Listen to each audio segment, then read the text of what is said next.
But the interesting thing for me was when setting up Potting Shed Events, although we are a very small agency, we are just a team of 4, actually the premise of what we had begun to work with in my previous life was a really important base to start from.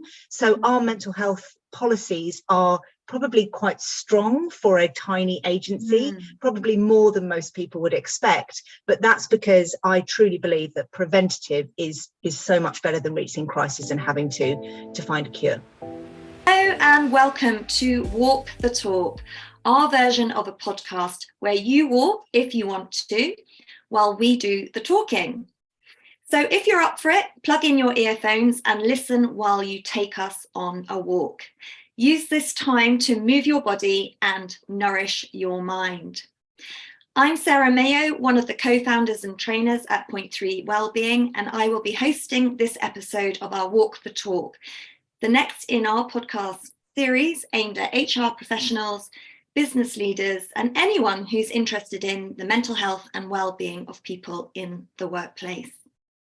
So, on to today's conversation.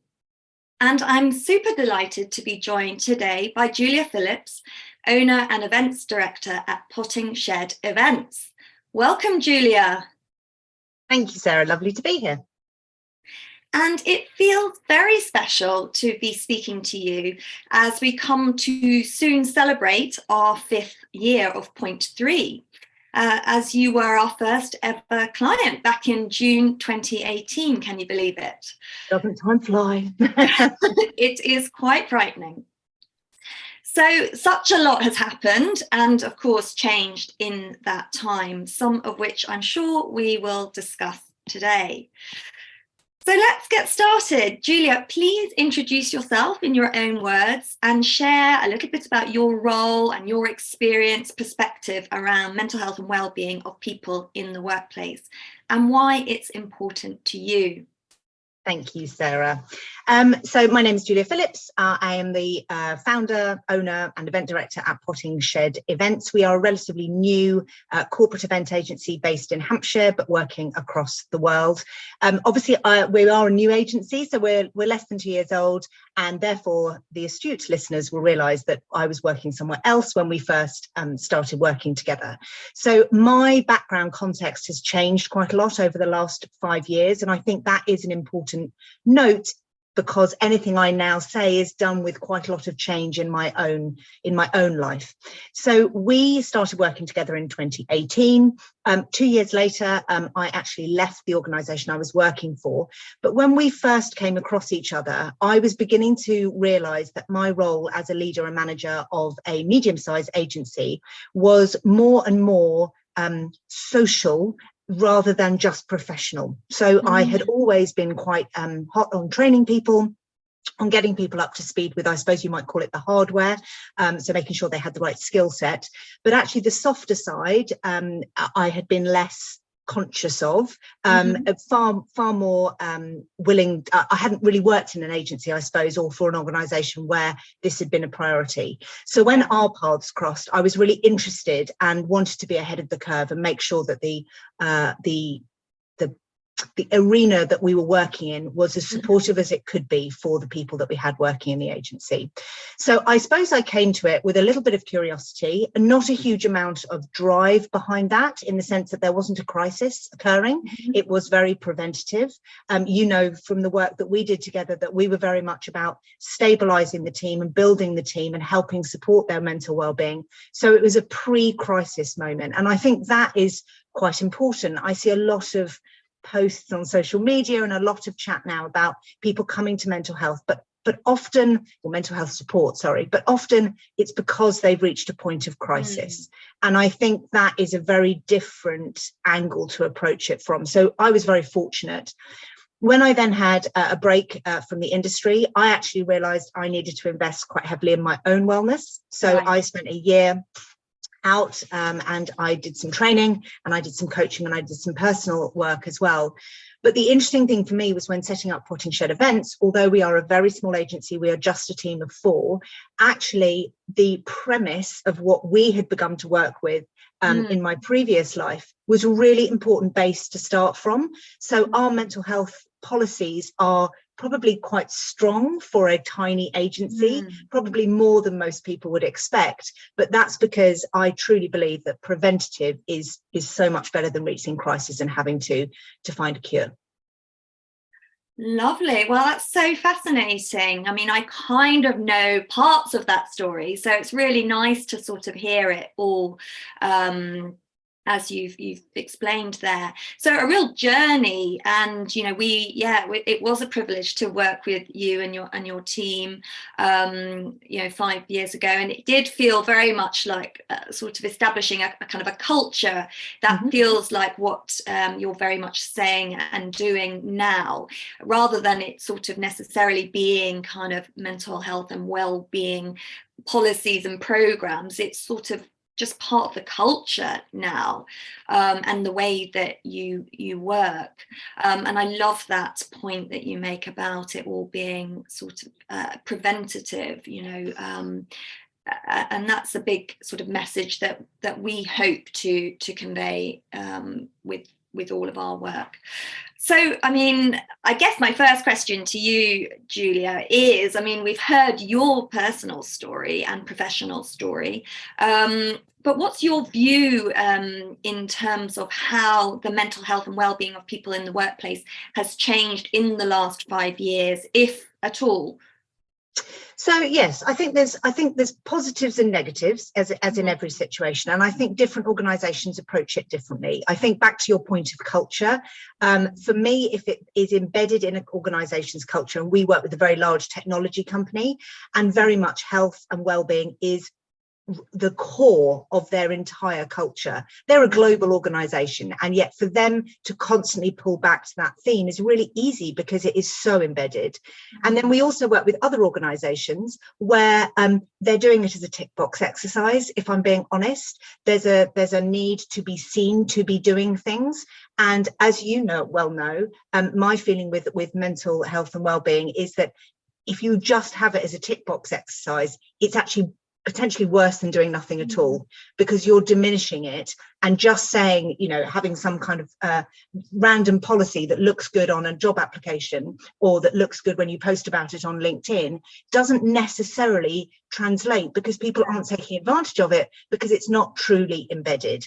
I do think, that said, that sounds quite negative, but I do think that the pandemic, which we must at some point surely stop talking about, but I think the pandemic has allowed business owners, particularly of smaller organisations, to really review how they deal with these issues, really review how they retain their staff, how they attract new staff. I think we have a generation coming up into particularly the events industry who expect, in fact, possibly even they demand that their health and well-being is taken into consideration right from the get-go.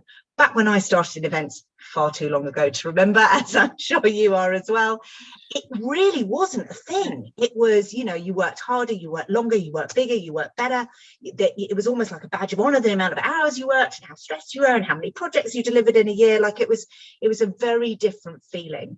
And I think that now we all have a much better understanding that whilst we do work in a service industry, there is a balance to be played between both of those sides of the coin. And I think the pandemic has helped us do that and allow business owners to take a view on the bigger picture rather than the individual elements.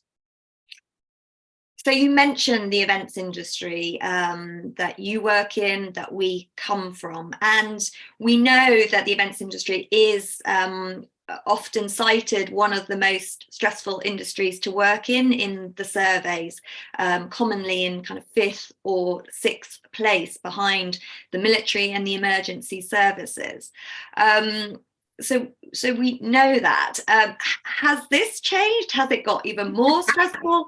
I'd love to reflect on that, because that was pre-pandemic. It was recognised as a very stressful industry. How has this changed, and what are you doing to support and prevent the risk of burnout, which we know is so high in all industries, but particularly, I would say, in the events industry? Absolutely. So I think I think there's a couple of points in there, probably.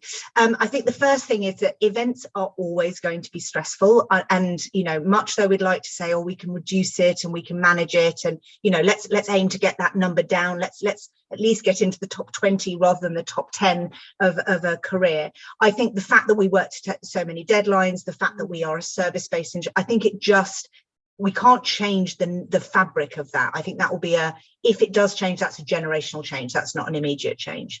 So for us, what we look at doing is say, well, if this is the object, if this is the thing, if this is the challenge that we're up against, working in events is a stressful environment. What can we do, to your point, to actually mitigate against that? And there's a couple of things which feel quite brave for us to be doing. I think particularly as a small agency, but I have talked to other agencies, larger agencies, and they are on the same sort of wavelength. And that is to really embrace the downtime. Really, when you have peaks and troughs between projects, don't feel that because, we work in your contract, it might say you work 9 to 5:30 or 8 to 6 or whatever it states. Actually, when you're in an event mode, when you're pre-event, and we all know that we all work much longer hours than that, which isn't ideal, but it's sort of the reality. When you're in down mode, when you're after an event, can we give everyone some time off? Can we actually do some other things that fill the cup of joy, recharge our batteries? Because what I found, and I did suffer from burnout within the last 5 years, and what I found is that I was very good at resting. So I was very good. If you imagine your battery as being like a mobile phone, my battery was depleted. I was able to keep it at the same level. What I was really bad at doing was finding ways to recharge it. So how do we recharge these batteries to make sure we go back to full power before, as best as we can before the next project? So we look at a variety of things. So we look at time off. But actually for us, we are an organisation which has a lot of mothers in it. In fact, we're all mothers, I think. So actually, that sometimes time off doesn't equate to real time out. So we do other things. We do team events together. We practice what we preach. So we are very blessed. We've just moved into a new office at the end of last year, and we have a team event coming up where we're going to be reshaping our garden. We're just going to spend half a day out in nature, cutting the grass, jet washing the patio, planting some bulbs in a flat, not bulbs, wrong time of year, but planting in the flower bed, and just spending a bit of time together as a team, because actually we share a collective experience, and it's really important that we talk about that. I think one of the reasons that our connections in the events industry is so strong is that those reverberations of working on projects and being under that kind of stress together is a shared experience, and it's important that we recognize that and amplify that. So I think it's, for me, not about reducing, how do we combat this idea of stress? It's about how do we put ourselves in the best possible place? What tools can we give ourselves and our teams to make sure that they are able to be as resilient as possible in the face of that stress? I love that. And it's just made me think about the name of your business, Potting Shed Events. Can you explain a little bit about that? So the Potting Shed Events, we used to, my previous business that I set up in 2011, we actually worked in a potting shed in our garden, at the bottom of the garden. It was, it blessed my team who worked with me at the time. There was very little heating. You had to run if it was pouring with rain up to the house to use the bathroom, all those sorts of things. So it was pretty basic, but we were very happy there. We were very connected as a team. It felt like a really exciting time. The current Potting Shed Events Agency was born in a moment of a client approaching me and wanting me to deliver an event really, really quickly. And they needed me to be a limited company. And I had 24 hours to think of a name. And I went around a whole heap of things. But Potting Shed Events feels like it takes the essence of my previous agency that I set up and captures that sort of excitement, that fun, that desire to grow together as a collective, and so hence the name. And then we have our tagline, which I'm rather proud of, which is where great ideas happen and events grow. So it just felt right. Sean here from POINT3 Wellbeing. Just quickly jumping in to say a big thank you for listening to this podcast. If you want to find out a bit more about POINT3 Wellbeing and how we support people in the workplace to stress less and smile more, then head to point3wellbeing.com or drop us an email to b_well@point3wellbeing.com. That's all from me. Back to the conversation. And you've mentioned already the type of businesses that you work with, some technology companies. You also work with professional services, different industries. So we've talked about the events industry. We understand kind of the pressures that come working within the events industry. But when you look to the companies that you work with or partner with or work for, and we think about, the statistics around burnout, which are, sadly very high. Why do you think it is? And is this something you're being asked to support those industries specifically with? Yeah, I think I do think, unfortunately, I need to bring it up again, having said I don't really want to talk about it anymore. The pandemic. I genuinely think that the pandemic was a time of crisis for many people, whether you were directly impacted, sadly, by losing a loved one or a friend or a neighbour, whether you were working through, whether you were on furlough, whether you were homeschooling, whether you had elderly parents in a care, whatever your situation, pretty much it affected. It's one of those unique things, I think, I hope in a lifetime, that affected everybody. And I think the longer term effects of it are not going to be understood. And I'm not a scientist. I don't claim to particularly be an expert in this field, but I do feel that the anxiety that people were feeling, whether consciously or subconsciously, some people I know were working extraordinarily hard through the pandemic because some of their team had been put on furlough. They were desperately trying to reconfigure, pivot their businesses, and that's in all industries. That's not just, obviously, events was hit very hard, but in all industries. So some people were working incredibly hard. Other people were sat at home, either feeling very guilty or taking care of children in a situation that they don't know the answers to, and that as a parent is quite terrifying, that you can't answer the questions. You're just trying very hard to keep everyone around you happy, healthy and safe, sort of thing. And I think that, combined then with trying to manage your work, has blown people's minds. That emoji of the mind blown. I just think it's too much for people. And I think that we haven't yet had that conversation enough about how do we now deal with that. Almost in some ways, it's some sort of a ripple effect of a hangover, stress. isn't it? A hangover, exactly that. So how do we deal with that, and how do we help people kind of unpack that? Because I think, particularly potentially in this country, we're very British about it, aren't we? We're just going to pull up our socks, we're going to get on with it, we're going to work hard, and actually I think that our mental strain is bigger than has yet been explored. And so I think that translates into the workplace effectively. We interestingly, part of our offering is that we write team games. And one of our team games offering is something called the Wellbeing Village, which is a team game where people come and they effectively are asked to journey around a village, and they explore a sleep school, and they go to nutrition cafe, and they go to hobby classes, and they all sorts of different things about, back to my point earlier, about trying to find those tools to help them manage their stress. So it's almost like a little pick and mix, and you get a little sneaky peek at what it might be like to keep your sleep hygiene very clean, what it might be like if you changed a bit of your nutrition at lunchtime, how might that impact you, what it might be like if you took up a hobby and allowed your brain, your creativity of your brain, to express itself in a different way. So sort of like a little menu of things. And we're finding more and more clients are particularly interested in that, because it helps them have those conversations internally without needing to in a very fun and playful way, I suppose. Yeah, putting the fun into well-being. Yeah. And we do need to kind of take some accountability, don't we, for how we manage those pillars that you mention, and create sort of better boundaries, if you like, because the pressures, they're not going to stop, are they? No. So we need to become more disciplined at putting in place sort of those healthy habits, those boundaries, in order to protect us and make us a bit more resilient.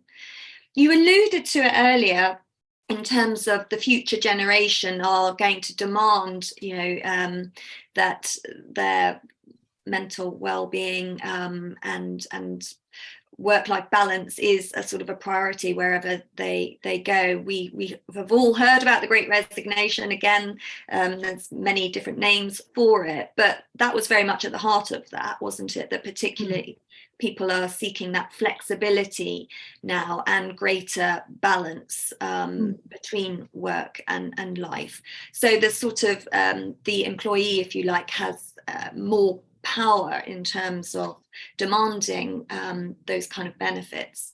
How are you responding to this as a business? What does greater flexibility, work-life balance mean to you, particularly, within the constraints of what you do as a business, as an events business? Yeah, I think I'm quite conflicted on this topic, because part of me, if I'm completely honest, as I always have been with you, Sarah, I think part of me is quite envious of that generation. I reflect and look back and think, wow, they have a strength that I wouldn't have had in my 20s, to say, nope, it's 5 o'clock and that's me, I'm done, so I think we can learn from that. I think the older guard, if you will, can learn from that. I do, however, it does worry me, because as I alluded to earlier as well, we are a service-based industry and our hours are not always easy to dictate in a structured, rigid way. So I actually think flexibility is going to be the answer here. And I think we haven't quite nailed it yet as a society, because I think the younger generation are demanding flexibility and demanding that boundary setting that we talked about. The older generation, and I count myself in that, the older generation are saying, well, if we go from Monday to Friday, 9 to 5, not that we have ever done that, but if we went from, a very structured thing to flexible, what do we mean by that? 4-day week? Yes, okay, 4-day week. So every Thursday you may have off. That's not actually flexibility. If you look at that, that is structure in a different way. And I think change is hard for everybody. And I think as somebody who's grown up working in, in a structured environment, it's quite hard for me to implement flexible, because flexible to me feels very unknown. It feels quite scary. I'm not in control, and I am a control enthusiast. That's why I'm an event manager. So I think it's a learning curve. So the way that we're dealing with it is we put at the core of our business, we put the fact that we are an output-based agency, not an hours-driven agency. So my team all have rough hours that they work to. We have an office that most people go into. And if more than one person is going to be in the office, or if one person is going to be in the office, anyone else who's working from home that day will choose to go into the office, because we recognise that we are a new team. It's really important for us to work together. I still believe, despite doing this virtually, I still believe that you make amazing connections in person that is just not physically possible on a virtual platform. I suppose I'm a live events organizer, I'm going to say that, but I really think that we get so much further, so much faster in our human relationships if we're face to face. So we do have a structure of sorts, but we try and be as flexible as possible. And one of the things that I have invested in recently is I've been reading a lot. So one of the things I do every day is read, and I stumbled across a book which is has a really interesting structure. So it takes you through a process it calls DRIP. So delegate, replace, invest, and production. So this idea is that you look at everything on your to-do list and you look at where are you most productive? When are you in flow? What is the thing that lights you up? What is the thing that makes you go, yes, I had a great day at work today? And that's very different for different people. So I've had the whole team look at what does their production box look like, if you will. Then I've had them all do an exercise where we look at what can we delegate off our list, because for me, with a small team, it may very well be that someone's production box could be filled by something in someone's delegation box. So we're looking at whether we can readapt people's roles. And I think we try and be as flexible as possible in terms of creating roles that are specifically amplify people's skill sets, rather than this is a role and this is what you do because this is a role. And now I appreciate we are a smaller organisation, so it's a little bit easier for us to do that. But the principle, I think, is quite interesting. Within a small team, you could still take that into a bigger organisation. And recognising each other's strengths and weaknesses. And, we do a lot of team events where people talk a lot about this. I'm never entirely sure how much change goes on to people's roles when they get back to the office, having recognised their strengths and perhaps their weaker areas. I don't know whether their role then changes, but we're trying to make sure it does. Replace is one we don't really need to cover, but it effectively means the things that you're doing at the minute that you need to do at the minute, you recognise you need to do at the minute, but ultimately in your dream job you would like someone else to be doing for you. So it's not quite delegate, you don't want to get it off. The interesting box though, and I am getting there, the interesting box is invest. So this box is what can we do how can we invest in ourselves personally so that we are most productive? So that might be a variety of different things. So, and it depends on the individual, and it depends on what they feel of as productive. So one of my productive things, for example, is writing unique games. So the way I invest is I read puzzle books, I read crime novels, I read murder mysteries, I play escape rooms. I do all sorts of things that will just help that kind of creativity ticking over, if that makes sense. I also really enjoy being on site, but I am getting older. So I recognise I need to invest in my physical health, and I make sure that I drink a lot of water, and I make sure that I am moving every day, and all those things. So I've asked the team to do these boxes so that we can see as an organisation what in invest is something that they need to take personal responsibility for, and what in invest is something that we can support as an organisation to help them be productive, because it's in my best interest that they spend their lives sitting as much as possible in that productive box. So I think things like that will help us shape our organisation personally going forward, and that for me becomes then true flexibility. That for me then starts to really feel like you get people on board, you are creating roles, you are supporting roles in a way that works for them and them uniquely. But it is a challenge, and I'm not suggesting for a second we've got it right, but we are constantly trying to learn and improve and get better at it. What is this book? I love it. I love the drip framework. It is a book written. It is a book written for business owners. So I've taken that a little bit out of context, but it's called How to Buy Back Your Time by Dan Martell. And it is essentially written with entrepreneurs and business owners in mind, to say, how can you maximize your effectiveness in business? That particular chapter, the drip thing, was really enlightening to me. And so I did it myself a few months back. And when I reflected on it, I realized that actually, if I could get my team to do this as well, this is a really powerful way of empowering them, not suggesting that they all want to be business owners at all, but actually the principles of, there are things I do in my day where I'm most productive. There are things I do in my day where I really, if I could get that off my to-do list, I would be a happier chappy. Why not?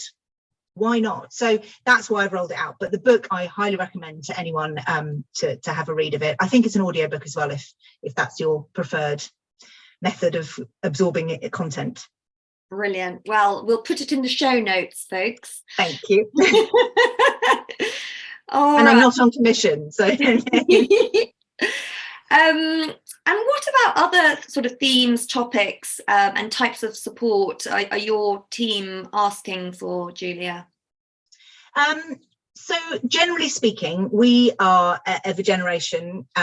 We're a generation where we have older parents and we have younger children. So all of our children as a team are under, I'm just checking in my head that I'm right, I think they're all under 13. And we all have parents who are in a much older generation. So I get a lot of requests at the minute for support and flexibility in those areas, because we're women predominantly, pretty much, so we have one man, but because we're women predominantly, that sort of nurturing, caring, that often does fall to us, whether that's right or wrong, but it often does in a family dynamic fall to us. And so we're trying to make sure that we are as flexible and supportive as we can be.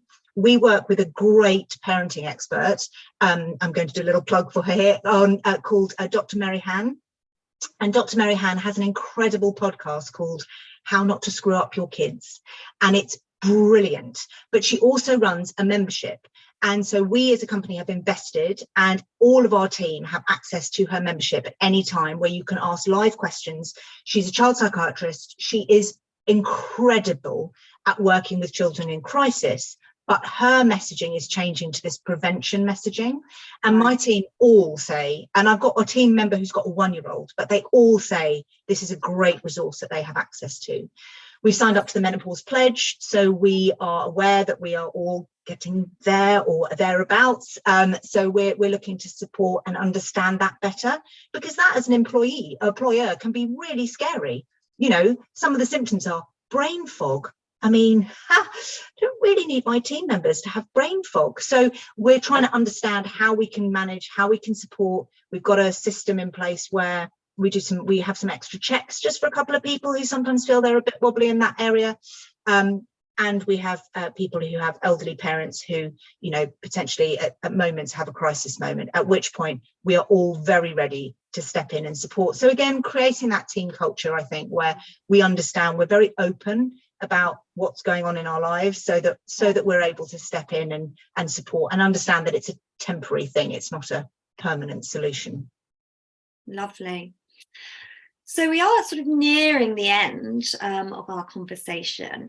What advice do you have for any HR managers or business leaders like yourself out there listening in terms of how to prioritise mental health and well-being of their people? I mean, there's been tons already, I have to say. Top tips. Get it into the culture. I think the culture piece is really important. I think if I could leave people with 2 words, it would be culture and it would be prevention. You know, I think rightly so. I know you do an amazing mental health first aider course. I think that's incredible to have that net there should people need it. And it you know, the importance of that can't be stressed enough. But wouldn't it be amazing if we got to a place where there were so few requirements for that? Because actually the prevention that we put in place, the support we put in place already, meant that we never needed that first aid triage treatment. Do you know what I mean? So I think culture, and prevention. The other thing I would say is that I am learning. I am no way an expert, and that's why working with people like you guys is so powerful for me, and following what you talk about on social media and listening to podcasts like this. I think it's really important that you get little nuggets from all sorts of places. I wonder if we could implement that. I wonder if we could have a conversation about that. And not everything is going to work for everybody. So it's just about finding the balance that is going to work for you personally. And I think we need to not be afraid of change, right? I'm sure the generation above us had different challenges, but this certainly feels like this is going to be the thing that defines the remaining of my working life. So it's about embracing it and trying to understand it and be empathetic and make the most of it, rather than fearing it and saying, well, I can't see how we can run our business like that. Actually, there are ways of doing it, and there are people out there doing it very, very well. So find those people, find those ambassadors. Yeah, absolutely. I am just going to say one thing on the mental health first aid, because we definitely see that community as about prevention as well as about crisis point. So yes, a physical first aider would be there to come in and sort of put a band-aid on and or call an ambulance. And yes, a mental health first aider is trained also in the point of crisis, but a big part of their role is to start the conversation in an organisation, to create a culture that feels comfortable talking about mental health. They are a resource that's there to break down that stigma. So the majority of their role is about prevention as opposed to crisis point. I just thought it was important to absolutely. And I haven't. Yeah, absolutely. And I haven't done the course, so I wasn't aware of that. And I think almost the title leads you to believe it's a crisis piece rather than a prevention piece. So ignore mental first aid as a title and make sure you invest in it, because I think the prevention piece is the only way that we're gonna be able to battle and get ahead of this. Yeah. I think that's a really important message. Okay, so we're now going to wrap up with something new to our Walk the Talk. So you are very much our first person going through this. Lovely. Lucky you. So this is our quick fire round of 5 questions. So here goes. Are you ready? Yeah. One word to describe how you're feeling right now. Tired. I'm talking to you from Vancouver. I arrived, well, I don't know if it was late last night or early this morning UK time. I am probably quite heavily jet lagged, and I'm not really very sure which way is up right now. I think that's really interesting though, as a travel person, I travel a lot with events, so it's that reverberation. So it was interesting to me to be talking about mental health and well-being whilst trying to work and travel as well. So yes, tired. Okay, and well, maybe and hopefully you're going to be employing some of your daily wellbeing non-negotiables. So what are your 3 daily wellbeing non-negotiables, those things that you prioritize day to day to manage your stress and jet lag? Yes, well, it's very interesting. One came from you, Sarah. One came from you. I think it was the first time we met, and you tried to explain to me the benefits of water. Now, I've always been very good at drinking water. I quite like water, but I had no idea the physical and mental benefits of keeping yourself hydrated. In fact, my poor 12-year-old child is like, enough with the water talk, mum. Exactly, I've got one right here. So I drink an extraordinary amount of water every day, and particularly with jet lag, flying on an aircraft for 10 hours, that'll be key for me. Movement is another one, which obviously we explored when we first worked together with you. I walk every day as minimum, and try and do something a little bit more cardio if possible as well, but definitely walk every day, partly because we're training for a charity walk this year. We're walking the South Downs Way in aid of an amazing charity, but it means I need to walk 100 miles, and as the business owner, kind of need to be up at the front doing that. And then the third thing is something that was new to me during the pandemic, and I could never imagine, if you'd have told me this when I was running my agency before, I could never imagine finding the time to do this, but I am literally fanatical about this now, and it's my evening routine. I do not look at my phone after 9:30 in the evening. Right. I read a chapter of I call them a business book, but it could be the Dan book. It could be a book around leadership. It could be a book about investing in property. It could be a book about anything, but something that's an educational book. And then I do a chapter, at least, of a fluffy book. So a fiction, a novel, something that is easy to read before going to sleep. My phone is no longer in my bedroom. I have no electronic devices in my bedroom at all. And the difference that has made to my quality of sleep and my ability to learn has been phenomenal, absolutely phenomenal.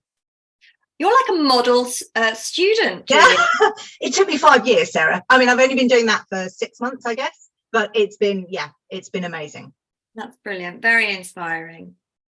Okay, I'm going to combine 2 questions here. Okay.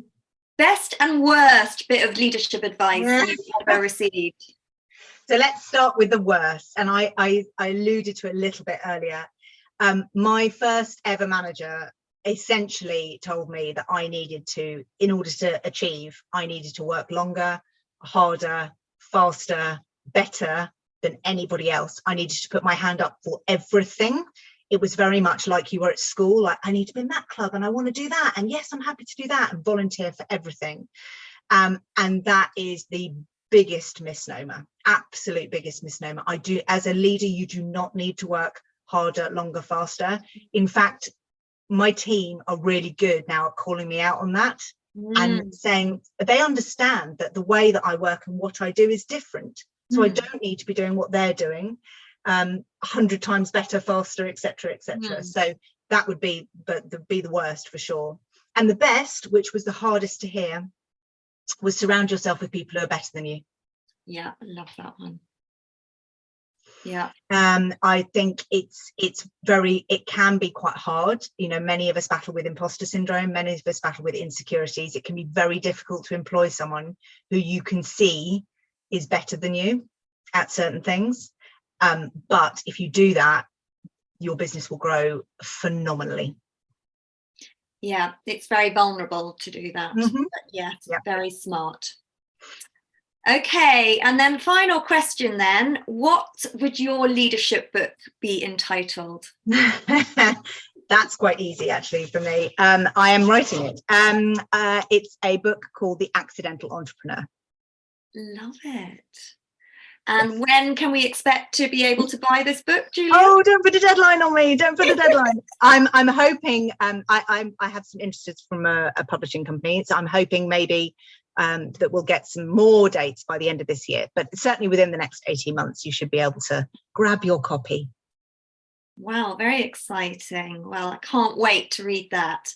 So that does bring us to the end. Thank you so much for your time and for your wisdom today, Julia. Honestly. Well, thank you, Sarah. You really, I can't tell you, Nikki and Sean helped so much with the start of this journey. I don't think it's a journey that ever ends, but I'm looking forward to the next 5 years working with Point3. Oh, well, likewise, right back at you. And thank you so much to our audience for tuning in today. Whatever your business challenge this year, the team at Point3 Wellbeing are here to support you and your people to stress less and to smile more. Be well, be happy, be you.